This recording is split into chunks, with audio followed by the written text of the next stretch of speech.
यदा यदा हि धर्मस्य ग्लानिर्भवति भारत अभ्युत्थानमधर्मस्य तदात्मानं सृजाम्यहम् परित्राणाय साधूनां विनाशाय च दुष्कृतां धर्म संस्थानार्पाये संभवामि युगे युगे। वसुदेवसुतं देवं कंसचाणूरमर्दनं देवकी परमानन्दं कृष्णं वन्दे जगद्गुरुम्। चिन्तासन्तानहन्तारो यत्पादाम्बुजरेणवः स्वीयानां तानि चाचार्यं प्रणमामि मुहुर्मुहुः। यदनुग्रहतो जन्तुः सर्वदुःखातिगो भवेत् तमहं सर्वदा वन्दे श्रीमद्वल्लभनन्दनम्। अज्ञानतिमिरान्धस्य ज्ञानं जनशलाकया चक्षुरुन्मीलितं येन तस्मै श्रीगुरुवे नमः। नमामि हृदये शेषे लीलाक्षीराब्धिशाय नमः। लक्ष्मीसहस्रलीलाभिः सेव्यमानं कलानिधिं चतुरभिश्च त्रिभिष्टता षड्भिः विराजते योऽसौ पंचदारदये मम। અધ્યાય 5મો શ્લોક 29મો। બસ આ છેલ્લો શ્લોક છે એ પૂરો કરી આપણા આખા અધ્યાયનું નિષ્કર્ષ જોઈ અને 6થા અધ્યાય ઉપર શરૂ કરશું આજે। ભોક્તારમ યજ્ઞ તપસામ સર્વલોક મહેશ્વરમ શ્રુહૃદયમ સર્વભૂતાનામ જ્ઞાત્વામ શાંતિ મુચ્છતિ। આ મુક્ત પુરુષ મન યજ્ઞ અને તપોના ભોગવનારા સર્વલોકના ઈશ્વરોના પણ ઈશ્વર સર્વ પ્રાણીઓના સ્વાર્થ રહિત હિતેશી એમ સાક્ષાત જાણીને શાંતિ મેળવે છે। શ્રી કૃષ્ણ કહે છે કે એ પુરુષના શ્વાસ અને પ્રશ્વાસનો યજ્ઞ અને તપનો ભોગતા હું છું। યજ્ઞ અને તપ અંતમાં જેનામાં વિલય પામે છે તે હું છું, તે મને પ્રાપ્ત થાય છે। યજ્ઞના અંતે જેનું નામ શાંતિ છે તે જ મારું સ્વરૂપ છે। તે મુક્ત પરમ પુરુષ મને જાણે છે અને જાણતા જ મને પ્રાપ્ત કરી લે છે, એનું નામ શાંતિ છે। જેમ હું ઈશ્વરનો ઈશ્વર છું તે જ રીતે તે પણ છે। હવે આપણે એને સરળતાથી જોઈ લઈએ અને પછી નિષ્કર્ષ જોઈશું। અહીં એક નાની પરંતુ મહત્વની વાત, ભોગતા હું છું એવો આપણે શબ્દ આવ્યો આ શ્લોકમાં। એનો અર્થ ભગવાન સંસારી ભોગોમાં રસ લે છે એવો નથી। યજ્ઞ અને તપનું જે અંતિમ ફળ છે, તમે જે કંઈ યજ્ઞ કરો છો, જે કંઈ તપ કરો છો, તેના સાચા સ્વામી અને ગ્રહિતા પરમાત્મા છે। આપણે પેલા આપણામાં કહે છે યજ્ઞ ભોગતા યજ્ઞ કરતા, એટલે ભગવાન જ આ બધાનું અંતિમ ફળ, એના ભોગતા સાચા ભગવાન છે એવો ભાવ છે। ભગવાન કહે છે હું જ યજ્ઞ અને તપનો સાચો ભોગતા છું। હું જ સમગ્ર જગતનો સ્વામી છું અને હું જ દરેક જીવનો નિસ્વાર્થ હિતેચ્છુ છું। ભગવાન દરેકના હિતેચ્છુ છે અને એમને કોઈ સ્વાર્થ નથી, એ નિસ્વાર્થ છે. મને આ રીતે સાચા સ્વરૂપે જાણનાર, આ અગત્યની વસ્તુ જે આપણે જીવનમાં ઉતારવાની. આપણે જો ભગવાનને જાણવા હોય તો ભગવાન કોણ છે એ પહેલાં જાણવું પડે. તો અહીંયા એ સરસ રીતે સમજાવ્યું છેલ્લા શ્લોકમાં કે હું જ યજ્ઞ અને તપનો સાચો ભોગતા છું, હું જ સમગ્ર જગતનો સ્વામી છું. આપણે ભગવાનને બરાબર મગજમાં આપણે બેસાડવું જોઈએ કે ભગવાન આખા જગતના સ્વામી છે અને હું જ જીવનો નિસ્વાર્થ ઈચ્છે છું. દરેક જીવના હિતેચ્છુ છે. એમના માટે કોઈ આ ને કોઈ પેલો, કોઈ સારો ને કોઈ ખરાબ એવું છે જ નહીં. એ દરેક જીવના હિતેચ્છુ છે. મને આ રીતે સાચા સ્વરૂપે જાણનાર મનુષ્યને પરમ શાંતિ પ્રાપ્ત થાય છે. પરમ શાંતિ પ્રાપ્ત થાય એટલે એને ભગવાન મળે છે. અહીં ભગવાન 3 વાત સમજાવે છે. પહેલી વાત, હું યજ્ઞ અને તપનો ભોગતા છું. મનુષ્ય જે યજ્ઞ કરે, જે તપ કરે, જે સારા કર્મો કરે તેનો અંતિમ અધિકારી ભગવાન છે. એટલે આપણામાં નિષ્કામ કર્મ શબ્દ આવ્યો આગલા શ્લોકમાં. શ્વાસ અંદર લેવો અને બહાર છોડવો, તેને સંયમિત કરવું, ઇન્દ્રિયો અને મનને કાબૂમાં રાખવું, આ બધી ભગવાન તરફ જવાના રસ્તા છે. તો ઇન્દ્રિયો અને મનને કાબૂમાં રાખવું, આ બધી આંતરિક પ્રક્રિયાઓ પણ અંતે ભગવાન તરફ લઈ જવાની છે. આપણે શેના માટે મનને કંટ્રોલ કરવાનું, શેના માટે આપણી ઇન્દ્રિયોને કંટ્રોલ કરવાનું? એનું એક જ કારણ છે કે આપણે ભગવાન તરફ જવું છે અને ભગવાન તરફ જવા માટે આ બેઝિક નીડ છે. એટલે ભગવાન જાણે કહે છે, તું જે કંઈ શુદ્ધ ભાવથી કરે છે તેનું અંતિમ અર્પણ મને જ થાય છે. બીજી વાત આવી, હું સર્વલોક મહેશ્વર છું. ભગવાને એવું કીધું કે હું સર્વલોક મહેશ્વર છું. એટલે શું? આ આખું જગત ભગવાનનું છે. આપણે જે કંઈ મારું માનીએ છીએ, શરીર, ઘર, ધન, સંબંધો, આ બધું થોડા સમય માટે આપણને સોંપાયેલું છે. આ આપણા મગજમાં બેસવું જોઈએ. અગત્યની વસ્તુ એ કે આમાંથી કશું જ મારું નથી, આપણને થોડા સમય માટે વાપરવા આપ્યું છે. મૂળ માલિક તો ભગવાન છે. જ્યારે આ વાત સાચે સમજાય છે ત્યારે મારું તારું ઓછું થાય છે અને મનનો ભાર પણ ઓછો થાય છે. અને ત્રીજી અને સુંદર વાત, હું સર્વભૂતાનામ સુહૃદ છું.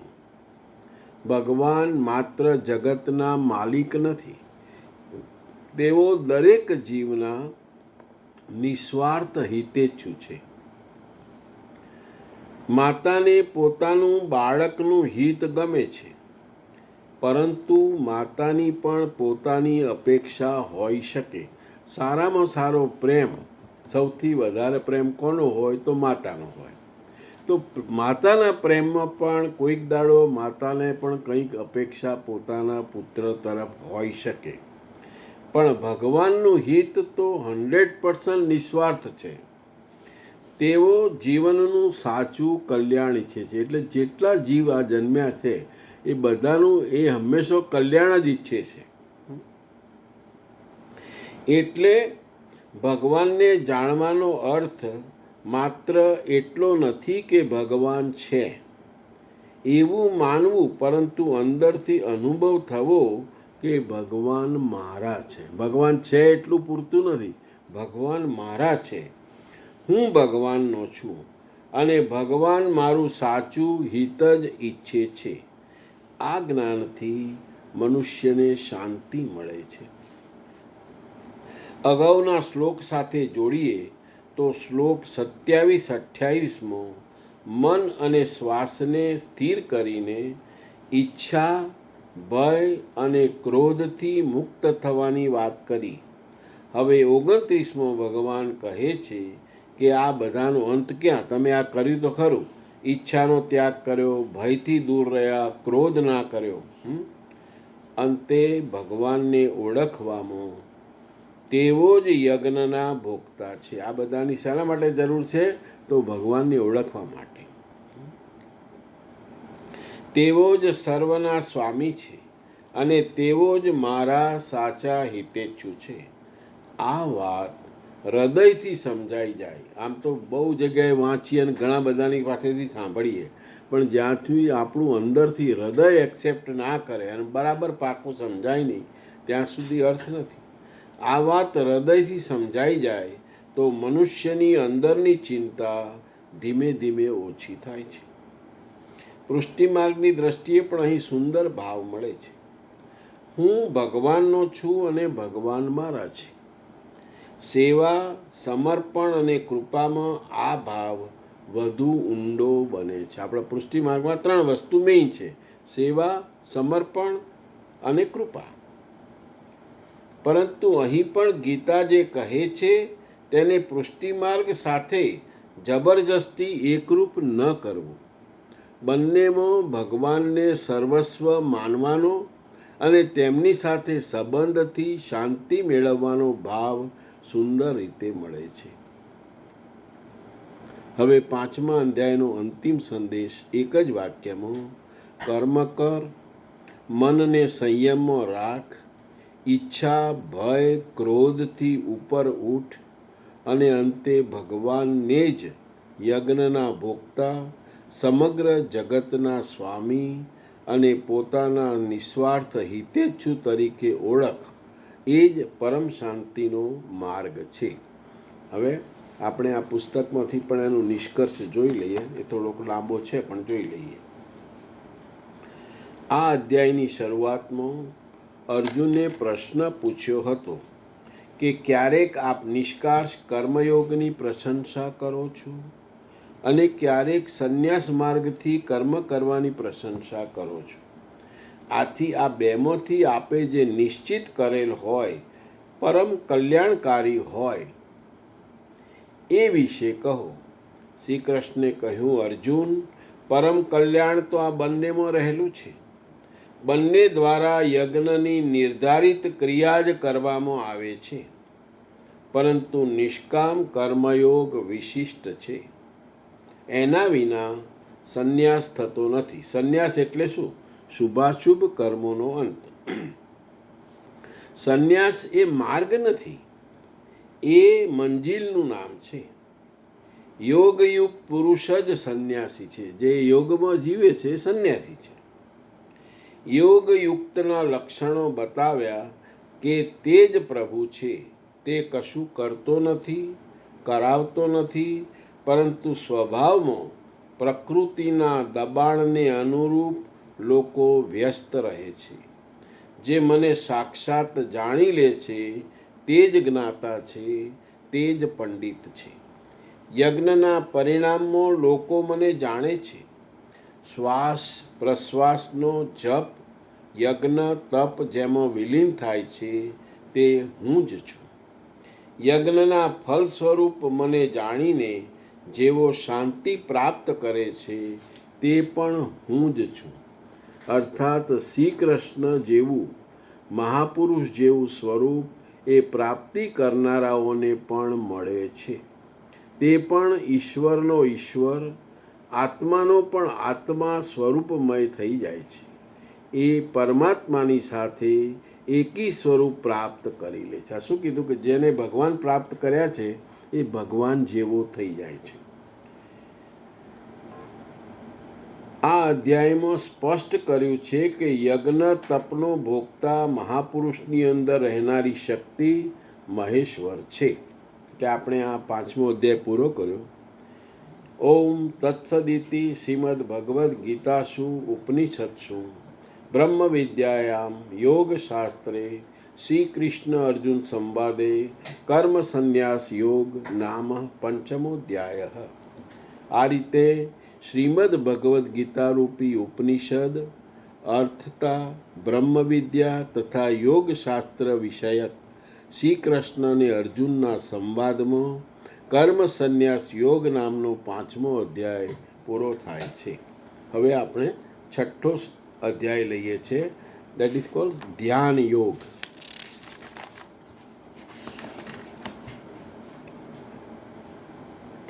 આગળનું પ્રેમ્બલ જોઈ લઈએ, પછી પહેલા શ્લોકથી શરૂ કરશું.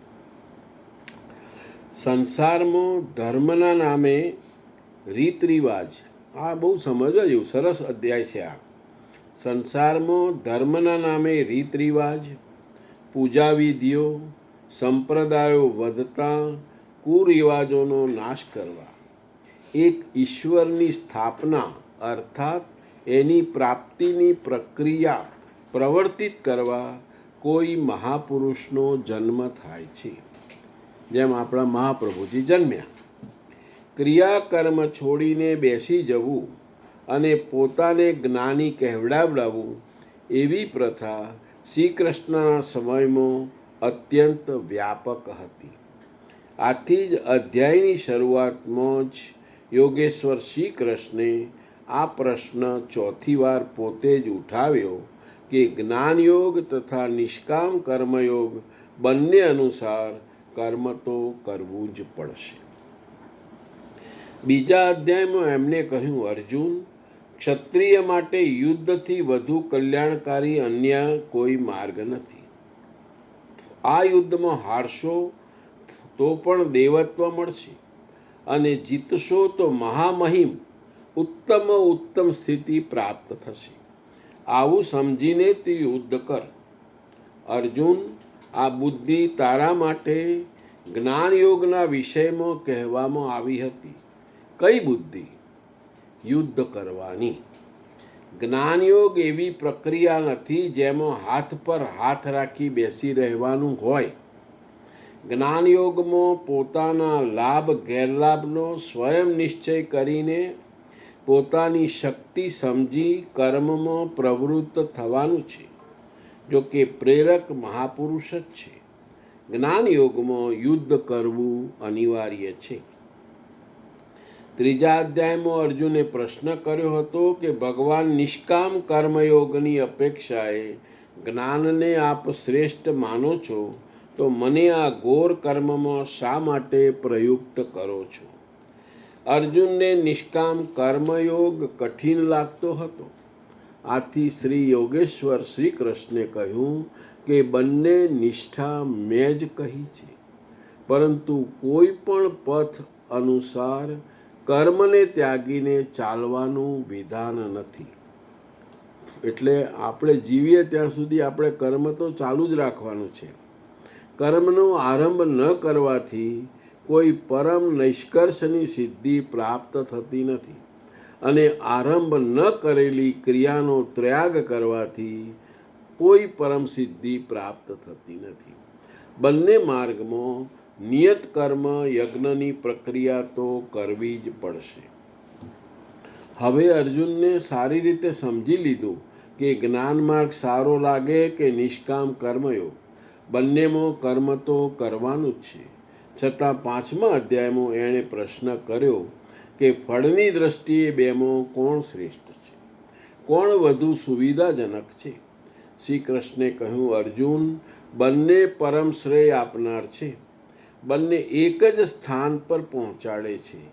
આમ છતાં સાંખ્યની અપેક્ષાએ નિષ્કામ કર્મયોગ શ્રેષ્ઠ છે, કેમ કે નિષ્કામ કર્મ કર્યા વિના કોઈ સંન્યાસી બની શકતું નથી. બંનેમાં કર્મ એક જ છે. આમ સ્પષ્ટ છે કે તે નિર્ધારિત કર્મ કર્યા વિના કોઈ સંન્યાસી બની શકતું નથી અને ન કોઈ યોગી પણ બની શકે છે.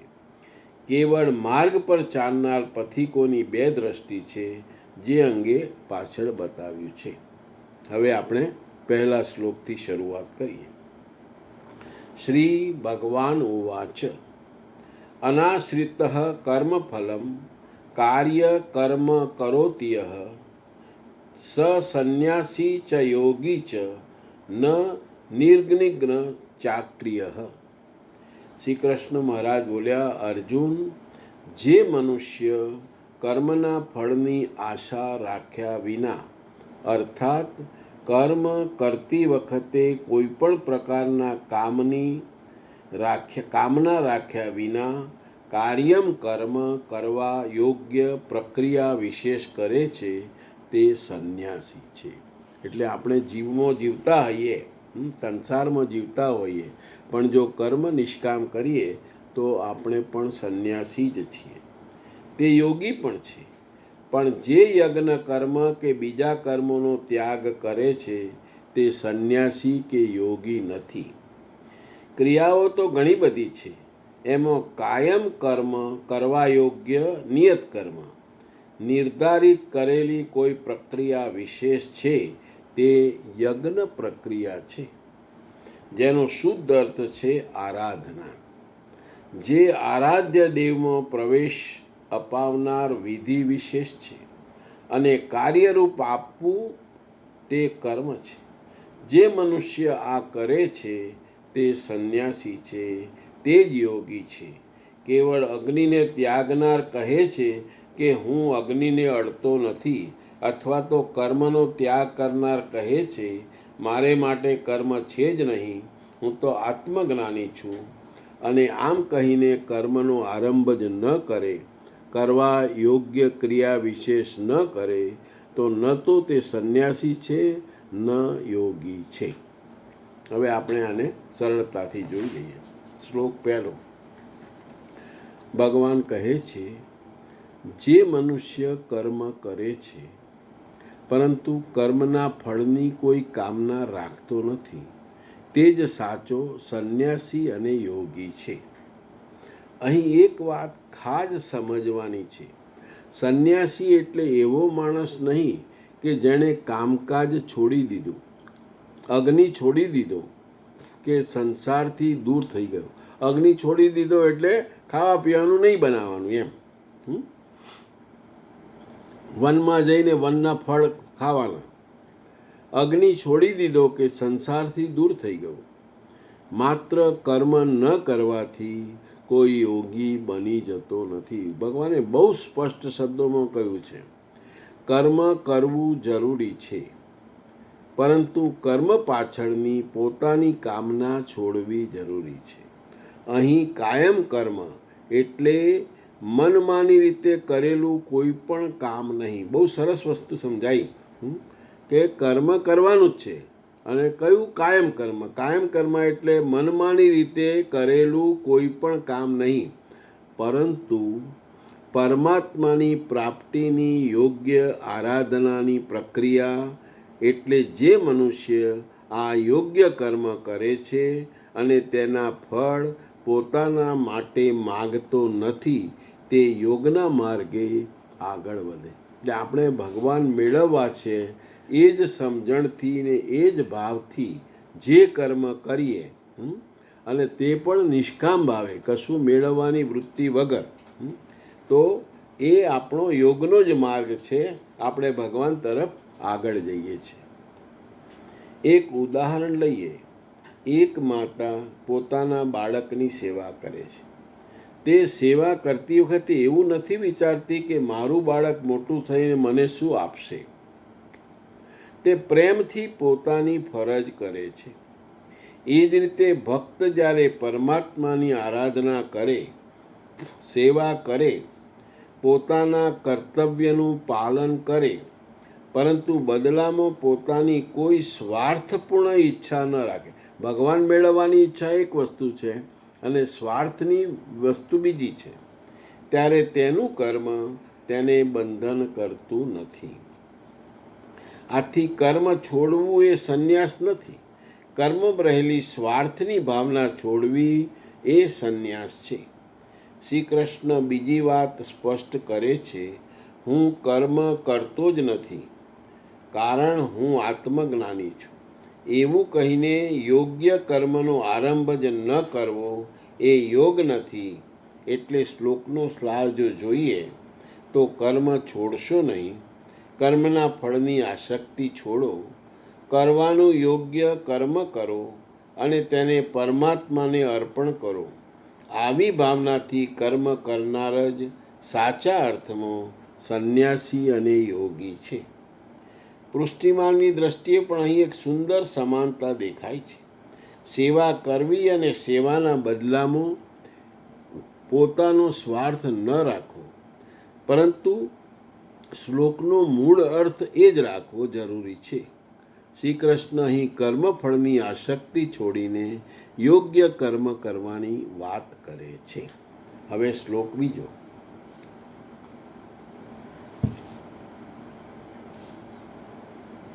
યમ સંન્યાસમિતિ પ્રાહુર્યોગમ તમ વિદ્ધિ પાંડવ ન યશંસ્ય તત્સંકલ્પો યોગી ભવતી કશ્ચન.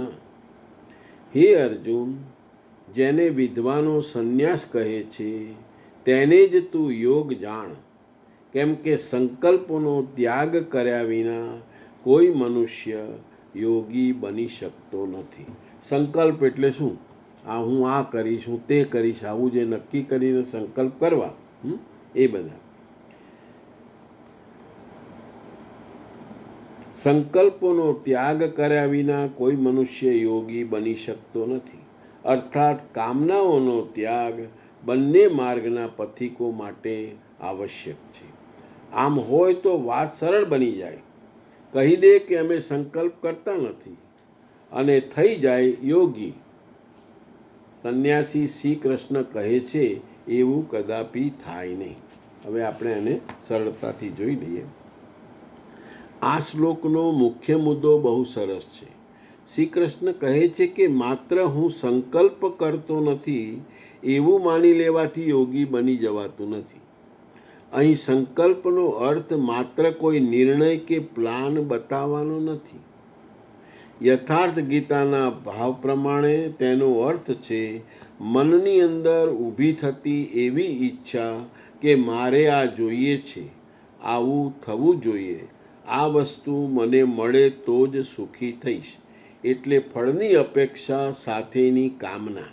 બહુ સરસ વસ્તુ કીધી કે સંકલ્પ નહીં કરો. ભાઈ આપણે બ્રિજ બાંધવાનો હોય તો સંકલ્પ તો કરવો જ પડે કે આપણે આ બ્રિજ બાંધવાનો છે અને 5 વર્ષે બંધાઈ જશે, 2 વર્ષે બંધાઈ જશે. એ કરવાની ના નથી. અગત્યની વસ્તુ આ આપણને કીધી કે યથાર્થ ગીતાના પ્રાવ પ્રમાણે મનની અંદર ઊભી થતી એવી ઈચ્છા કે મારે આ જોઈએ, આવું થવું જોઈએ, આ વસ્તુ મને મળે તો જ સુખી થઈશ, એટલે ફળની અપેક્ષા સાથેની કામના.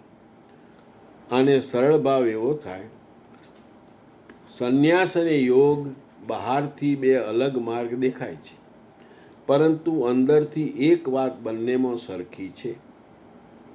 મનને પોતાની ઈચ્છાઓ અને અપેક્ષાઓનું ગુલામ ન બનાવવું. અને આપણે કહીએ અમે સંકલ્પ કરતા નથી અને યોગી થઈ ગયા, તો ભગવાન આપણને રોકે છે. સંકલ્પનો ત્યાગ બોલવાથી થતો નથી, મનમાંથી કામનાની પકડ છૂટે ત્યારે થાય છે. દાખલા તરીકે કોઈ માણસ કહે કે હું કોઈ વસ્તુની ઈચ્છા રાખતો નથી, પણ અંદરથી વિચારે કે લોકો મને માન આપે, મારું કામ સારી રીતે થાય, મને સારું પરિણામ મળે, મારી સમાજ સેવા માટે મને પ્રશંસા મળે, તો સંકલ્પ ગયો નથી, માત્ર શબ્દ બદલાયા છે. પૃષ્ટિ માર્ગમાં પણ સેવા કરવામાં આવે અને બદલામાં કંઈક મેળવવાની માગણી ન હોય, એ ભાવ ખૂબ મહત્વનો છે. આમાં કદાચ કોઈ વસ્તુ મેળવવાની ઈચ્છા ન હોય, પણ કોઈનું સારું થાય, ભગવાન મને બુદ્ધિ આપે વગેરે ભગવાનની સેવા ભગવાનને રાજી કરવા માટે છે. કર્મ છોડવાનું નથી, પરંતુ કર્મ પાછળની પોતાની માગ છોડવાની છે. પૃષ્ટિ માર્ગનો ભક્ત ઠાકોરજીની સેવા કરે છે, ભોજન ધરાવે, શૃંગાર કરે, ઉત્સવ કરે, આ બધું કર્મ છે. પરંતુ જો ભાવ એવો હોય કે આ સેવા કરીને મને કંઈક પ્રાપ્ત કરવું છે, તો પોતાની અપેક્ષા વચમાં આવી ગઈ. જ્યારે ભાવ થાય કે આ તો મારા ઠાકોરજીનું છે, હું તો એમની સેવા કરું છું, એટલે એમ ન કહેવાય. યોગી બનવા માટે કર્મ છોડવું જરૂરી નથી, કર્મ પાછળની પોતાની માંગ છોડવી જરૂરી છે. શ્લોકની સુંદર વાત, સંન્યાસ બહારનો વેશ નથી અને યોગ માત્ર કોઈ આસન કે ધ્યાનની ક્રિયા નથી. બંનેની શરૂઆત મનની પકડ ઢીલી કરવાની થાય છે. આજનું પૂરું. આવતીકાલે આપણે ત્રીજા શ્લોકથી શરૂ કરશું. જય શ્રી કૃષ્ણ.